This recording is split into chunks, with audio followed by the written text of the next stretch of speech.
Tarhata, Kalim. Now, let's talk about stars. We grew up hearing the jungle song Twinkle Twinkle Little Stars, taught by our mothers. But beyond that, it's a huge celestial bodies made mostly of hydrogen and helium that produce light and heat from the churning nuclear forces inside their cores. Aren't you wondering why it is? NASA confirmed that there are about 300 billion stars exist in our Milky Way galaxy, together with the most brightest, largest, hottest, and most important source of energy for life on Earth. The Sun.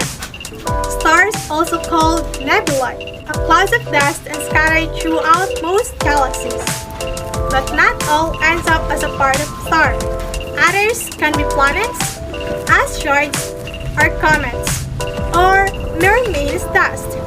A famous example of it is the Orion Nebula in the constellation of Orion, that can be collapsed under their own gravity if they are disturbed.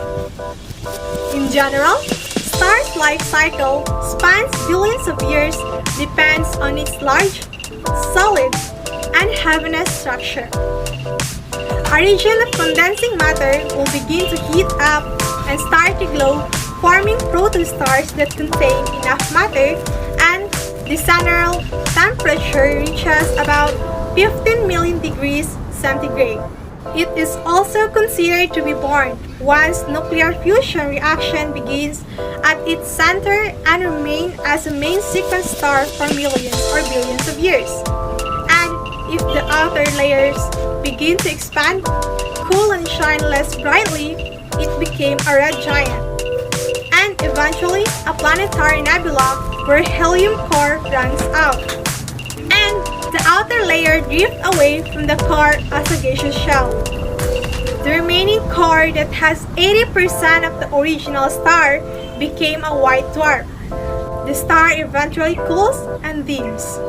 When it stops shining, the now dead star is called black dwarf. And just like people, stars do not live forever. Stars are born, live their lives, changing or evolving as they age, and eventually, they die. And what happened when stars die? Let's find out. All stars eventually run out of their hydrogen gas fuel and die. The supergiant destroy themselves in a huge explosion called supernova. The death of a massive stars can trigger the birth of other stars.